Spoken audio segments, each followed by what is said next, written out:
we're live again. And my name is Kristine Tudhope, and I'm the founder of Upvisor, chartered accountant, all of those things. Hopefully by now you are familiar with my face if you've been tracking with us during the month of June and a little bit in June, but mostly in July. And this month it's been quite a wild ride going through July. I don't know how you've been feeling. But we're on the last day of the month, which means that we are 7 months down, not too many left to go in the year. We passed the halfway mark, way past by now. And maybe it's leaving you with a sad, or maybe you're saying happy farewell to July. It's all good. That's what we're here for. We're here to celebrate the victories and to mourn the losses, but ultimately just to learn more from the experiences that we've had and stuff like that. So I was just wondering, how has July been? And if you have been tracking with us during the month of July, you would have seen that the end of June we did your month in review, and we said, okay, cool, so we want to see what has happened during the month. What have we learned? Are there any goals that we can set as a result thereof? And I want to encourage you to revisit that again. It's really important to make sure that we do these reviews on a monthly basis and really just start coming to grips with what is happening in our lives. Make sure that you're not just going through the motions, but you're actually learning things and you're implementing new things in your personal life and your business life to make sure that you are performing at optimal peak performance, because that's what we want, right? So let's just think back to everything that we have done during the month of July. And I actually had to go back and see because there was so much happening. But during our hashtag Finance Friday sessions, the first Friday in July, we did a 90-day plan. And there we basically started setting some goals, not just for 5 years down the line or 2 years or even 1 year, but looking literally at what is happening in the next 3 months. So July up until September, what were your plans and your goals for those 90 days? And have you been revisiting them consistently throughout this period? And are you at a point where you can actually tick off some of those goals and some of those baby steps that you had set out for yourself? So do you go check out that first session in July, but also the last session in June, and make sure that you're doing that monthly review. At the last session in June, we released a special little worksheet that you can use for your month in review. So if you have not done that yet, you can go check that out, go download the worksheet, and just go think about how July has gone. Okay, so that was the first week of July. Then after that, we had a look at how you can potentially pivot your business. And COVID-19 has obviously been a challenge for a lot of business owners. So we have to make sure that we are pivoting and we are keeping up with what is happening in the industry, what's happening with our customers, and just figuring out how we can meet these customers and meet their needs in a new way and in a different way. So go check out that one. That was our second one for July, and we spoke about things like not just changing up your messaging, but really thinking about how you can change your products and services, but also potentially changing your target market altogether. Okay, then in the third week, we spoke about the impact that going online has on every single part of your business. And when we think about going online, we're normally just like, okay, so maybe the way that we meet will be different. Or maybe it just means getting a website up and running or making sure that you're present on social media. But it's really more than that, right? It impacts every single aspect of your business, from your customers to your employees to the processes and systems that you have in place. It has a really far-reaching impact. So we spoke a lot about those sort of things in the third week. And then last week, we spoke about the challenges that come from working from home. And that was a really interesting session. We spoke about potatoes and costumes and even big words like synchronicity and asynchronicity. So if you would like to figure out what those massive words mean, but also why we spoke about potatoes, definitely go check out last week's session. Okay, so that is everything that we had during the month of July. So it's been quite the ride, right? And if you have been able to take at least a little bit of practical application out of each of those sessions, I believe that you will be in a better place to face what is coming during August and the rest of the year. So all of the conversations that we've had up until this point has prepared us for today. And at the end of last week, I said I would like to talk to you about how our routines in our business can help to improve our efficiency. So, why routines? Maybe let's start there. So firstly, routines help us to automate some of those tasks that we don't like doing, right? Think about it, or you don't probably even think about it. Getting up in the morning, showering, getting ready, brushing your teeth, maybe flossing, hopefully flossing. Those are not tasks that came easily to us originally, and maybe they're something that can sometimes still cause you some stress, like having to drag yourself out of bed in the mornings. But having a routine in place helps you to make sure that you're ticking all of the boxes and you're just like running on in an automated fashion on automatic. That's the word I was looking for. Okay, so that is something that really helps us to just be able to lock into that subconscious mind, and that just keeps going with it, okay? Then routines can also help us to transition between home life and work life, especially if you're working from home, and also from work back to home life at the end of the day. Okay, so bear that in mind, we'll get back to that. And then it also helps us to make sure that we are consistent in our efforts. So if you think about, for example, making sure that you are checking your Facebook for business purposes and not for personal purposes, maybe you need to bring that in as part of your routine to make sure that you are consistently engaging. You've got this little checklist of people that you need to connect with, and you are just doing that on a regular basis. Making that part of your routine makes it so much easier to remember. And then it can also help us to stay motivated. Now, the reason why I say that is if we start grouping similar types of tasks together, it helps us to be more efficient in the way that we are spending our time. Okay, and then because of that, we are able to stay motivated. It's not a case of constantly jumping from one task or one type of task to another. Just think about how many times you jump between looking at an email and then Facebook and then client work, and it's just like all over the place. And by the end of all of that jumping around, you forget what you were busy with in the first place, and you're just like over it, right? So if we can put a routine in place to make sure that we are grouping similar tasks together and thinking about the mind space we need to be in to make that possible, it just helps to increase our efficiency so much more. So the two types of routines that I suggest that you start implementing in your business and your personal life is firstly, a start-up routine, which means as you're starting out your day, what are those tasks that you're going to do there? And then the opposite of that would be the shutdown routine. So at the end of your workday, what are those things that you have to make sure that you get done as you transition back into home life? So if you're trying to think about what should be in each of those groups of routines, then I want you to think about the following things as you think through some tasks. Think about tasks that you find you spend too much time on, partly because you're jumping around a lot, right? Things that you need to do on a regular basis that maybe you're not doing as regularly as you should. Things that you tend to avoid or procrastinate. For me, that's probably, if I'm honest, social media. Because I don't like having to spend time on social media. Not because I don't like connecting with you, just because it's not my strength, okay? So think about those sort of things. And then the last thing I want you to think about is to think about the tasks that really would help you to have big wins, giant wins, if you were just in a position to be able to do them consistently. Maybe they are small tasks, but if you put them together, those tiny habits, put them together, keep doing them consistently, they could have a massive impact on your life and on your business. So these are the types of tasks you can start thinking about incorporating in a startup and a shutdown routine.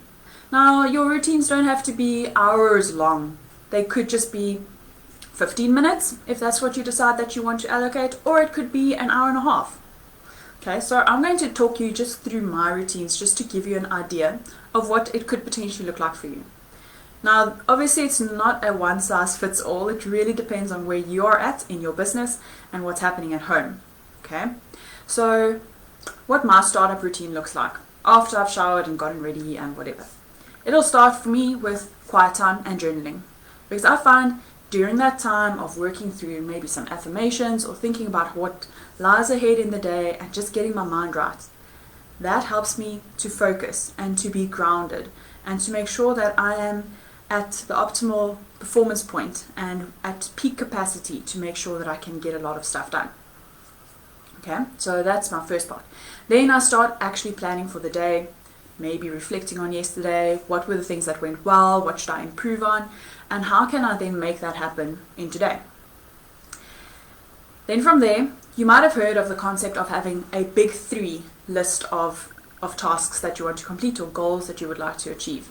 Now that can apply for a day, for a week, for a month, okay? But I make sure that I think about what are those 3 things that I need to make sure that I get done today to make sure that today is successful. Be careful of putting too many things on that list because otherwise it just gets overwhelming and you end up just not getting to everything.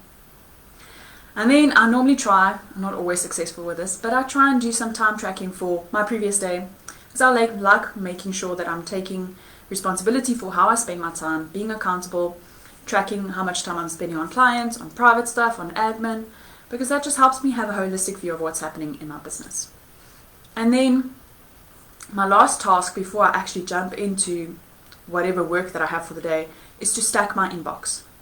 And if you have not heard about stacking your inbox, you're missing out, like totally missing out. I found this tool just during lockdown and it's been amazing. So if you would like to find out more about how to stack your inbox, which will help you to overcome that email monster we sometimes have, come check us out on Instagram next week, Thursday at 1 p.m. and we'll be talking about that. Okay, so check that out.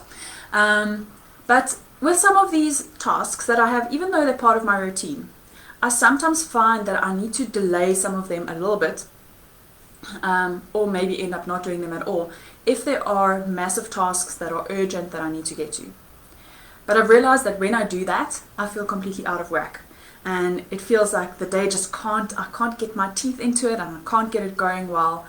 And in effect, the day ends up being a little bit less productive than it potentially could have been. So keep that in mind as you are building up your routines. How are you going to compensate for something else popping up? Maybe you now suddenly have a meeting that you didn't know about, or there's some urgent client work that needs to be done. How are you going to handle those during your startup routine? Obviously, it depends on what time you start that routine as well. Okay, so that's how I start my day. Then towards the end of the day, the things that are on my shutdown routine list, which I'm still busy desperately trying to make it a habit, is to make sure that I'm interacting on Facebook and LinkedIn. It's catching up on my time tracking that I might have missed out on.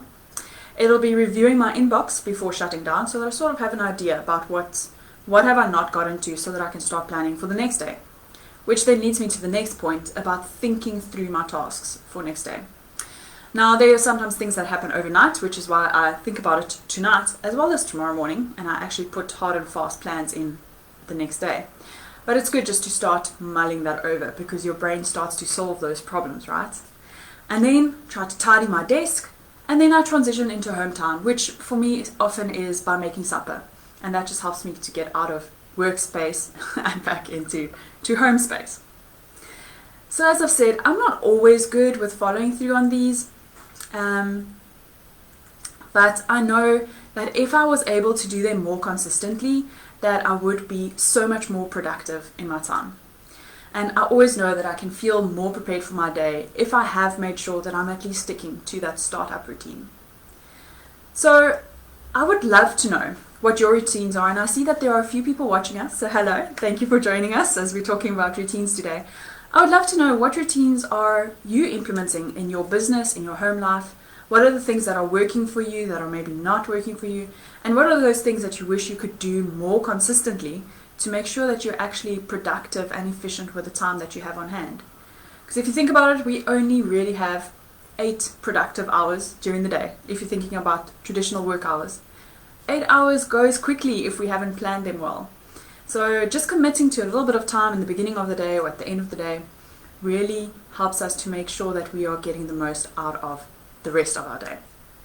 Okay, so remember the whole point of routines would be to automate, to create efficiencies and to get out of that, oh, I don't feel like doing it today, that headspace, right? Because if we're in that headspace most of the time, and if we're constantly using willpower to do the things that we don't like doing, it's just going to be a drag, right? So let's see how we can start grouping tasks together that are potentially time suckers, and just think of new ways to use your time more effectively.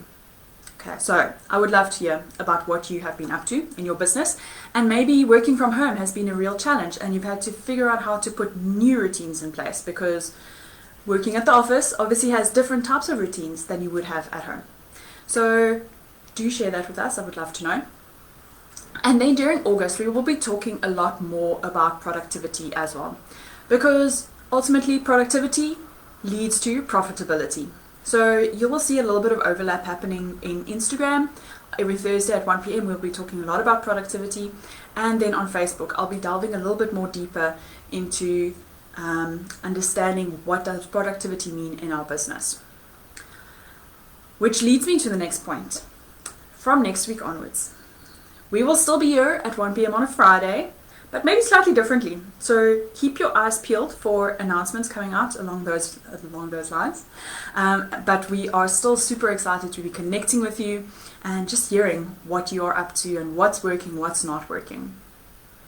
Okay, and then let's see what else is on my list here. So today is the 31st of July. And if you have been watching our social media pages, our emails, we're all over the place. If you have been tracking with that, you will know that today is the last day to qualify as a founding member to join our Upvisor Training Academy. For you to be able to access founding member status, you need to have accessed at least one of our 3 webinars that we did during the course of June and July.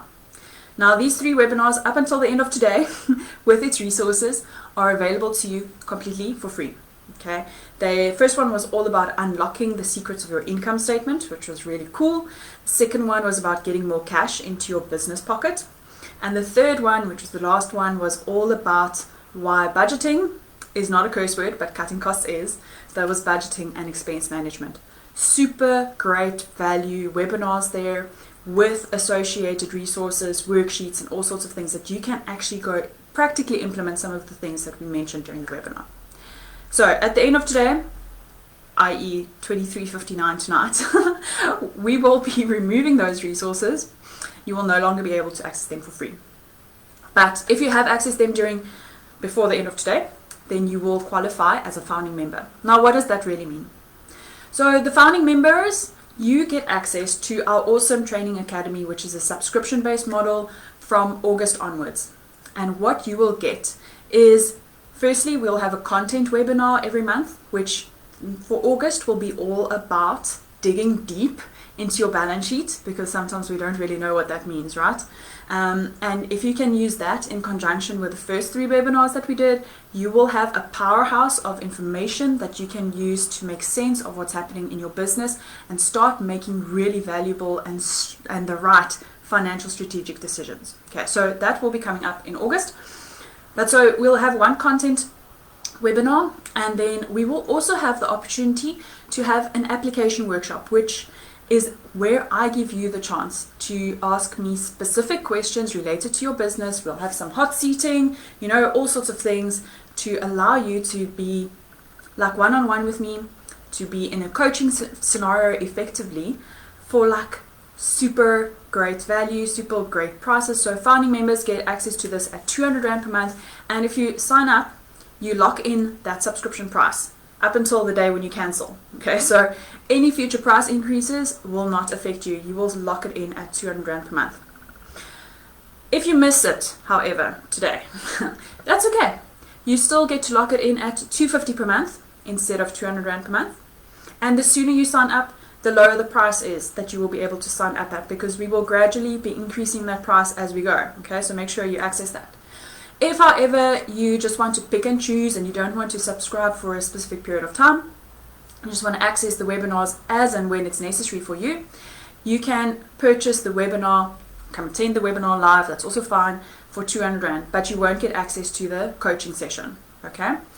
Also, if you don't make it today as a founding member, for August onwards, you will be able to access the other resources, the June and July webinars, the ones that are currently available for free, you'll be able to access at 150 Rand each. Okay, so it's a lot of stuff happening and we will share some more information in the comments and just send you out onto our website where you can get a little bit more information about each of these things. Okay, so I think that was everything that I wanted to share about the Training Academy. If you do have any questions, please pop it in the chat. We would be happy to oblige and answer any of your questions. And I think and I trust that that is enough incentive for you to sign up for our Training Academy, because it's really all about equipping you as a business owner to make sure that you are able to make good quality financial decisions. And these subscriptions can easily go for like 2,000 Rand a month. Okay, I'm giving that to you at a fraction of the price. So make sure you capitalize and get your butt in gear there. Okay, so now you probably want to know what's happening next week. So next week, I'm going to be expanding a little bit more on this concept of making sure you are staying focused on the right things in your business. And Michael Hyatt has this tool which he calls the Freedom Compass, which I will be talking through with you and help you to start. We've already got some routines in place maybe, and maybe you've even got some goals, but we need to make sure that you are focusing on the right things in your business and getting rid of the rest. So we will be doing that next week. Same time, same place, Friday, 1 p.m. And we will be super excited to engage with you as always. And yeah, I really look forward to seeing you at any of our live webinars that are happening. And on Instagram, remember, we'll be talking about email, getting rid of that email monster. So do come check us out next week, Thursday at 1 p.m. Okay, I think that is everything from me for now. It was lovely having you on the call. I hope you have a beautiful weekend and make sure you're unlocking your potential one interaction at a time. I'll see you next week. Bye-bye.